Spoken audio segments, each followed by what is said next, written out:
remaining 80% current affairs video, and general studies complete videos, please subscribe to our complete package. 2. As final climate draft is released, Francois Holland cites some hurdles. This topic will be important under General Studies Paper 3. Climate Change, COP21 Paris Summit. Why recently in news? The final draft of the Paris Climate Agreement, which will be taken up for discussion in the high-level segment of ministers, was released by the UN Framework Convention on Climate Change, UNFCCC, on Saturday.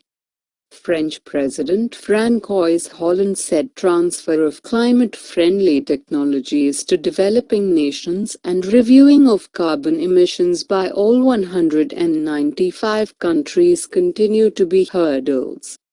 The 48-page draft, that still contains all the unresolved options on the key issues at stake. Before getting down to scrutiny to this topic, let us know some important terms. Vulnerability is the degree to which a system is susceptible to, or unable to cope with the adverse effects of climate change. Adaptation refers to the ability of a system to adjust to climate change in order to reduce its vulnerability and enhance the resilience to observed and anticipated impacts of climate change.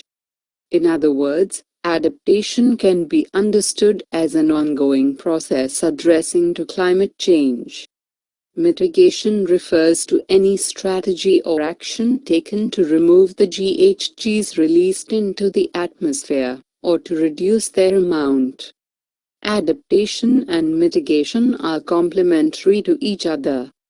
For example, if mitigation measures are undertaken effectively, lesser will be the impacts to which we will need to adapt. Similarly, if adaptation measures, or the degree of preparedness, are strong, lesser might be the impacts associated with any given degree of climate change. Unresolved issues in final draft of the Paris Climate Agreement. Analysts are saying that climate deals in Paris may fall short of its goal to keep global temperature rise below 1.5 to 2 degrees Celsius. Long-term quantified emissions reduction for a 2050 target. Finance for developing countries. Updated targets for countries based on stock-taking of carbon dioxide. Equitable distribution of the remaining carbon budget for the world. Making explicit the responsibility of developing countries versus developed nations. What was India's expectation and stand over draft? India went to Paris with a constructive tone, and its leadership in forming an international solar alliance demonstrated its assertiveness in framing the climate talks. India is hoping for a climate justice and equitable outcome at the Paris summit.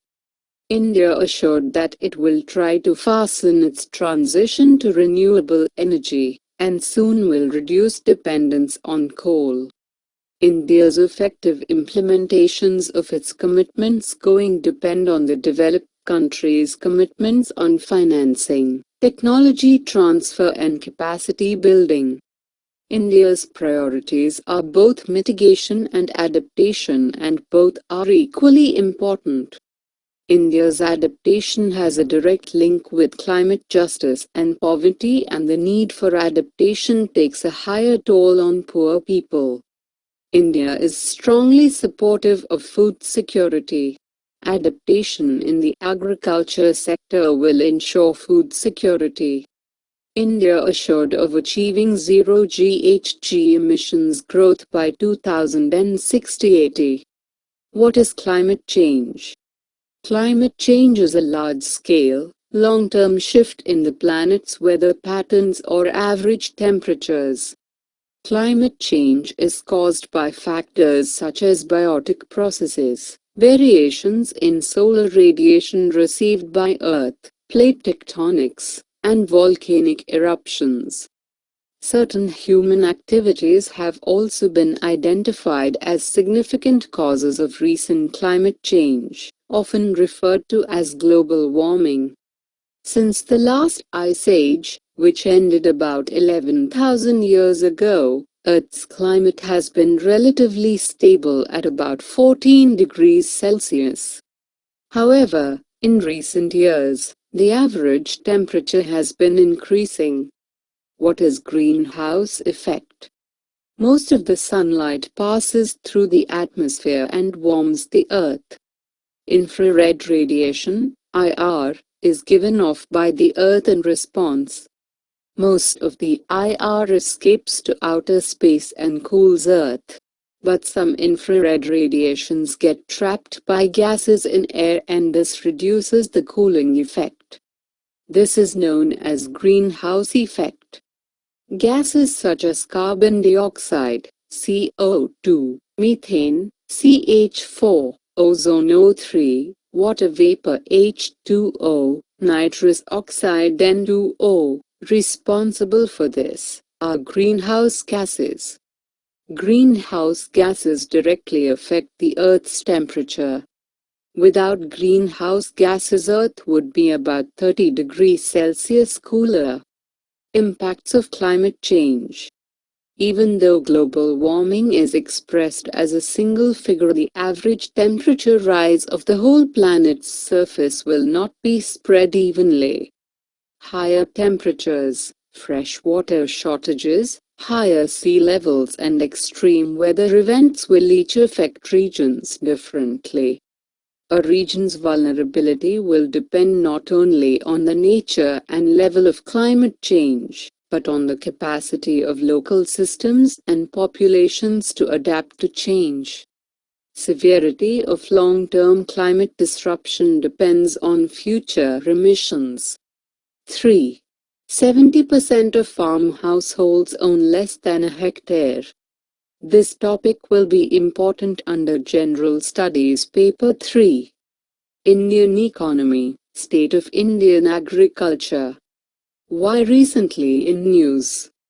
The National Sample Survey Office data shows the average agricultural household in India earns just $6,400 a month and owns less than 1 hectare of land. NSSO released data from its 2013 sample survey of 35,200 households in 4,529 villages across the country.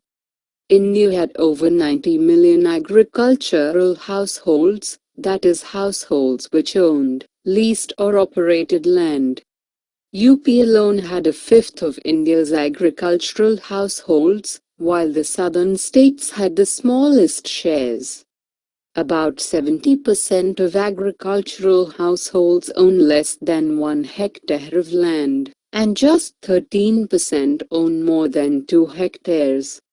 Most scheduled caste households had very small land holdings, while OBCs constitute over 45% of all agricultural households. These results underline the fact that India is a land of marginal and small agricultural households. Farmers in West Bengal, Jharkhand, Bihar and Kerala were most likely to have very small land holdings, with around 90% of households in these states owning less than 1 hectare. Over 60% of their income comes from cultivation, 22% from wage employment and the rest from livestock and other sources.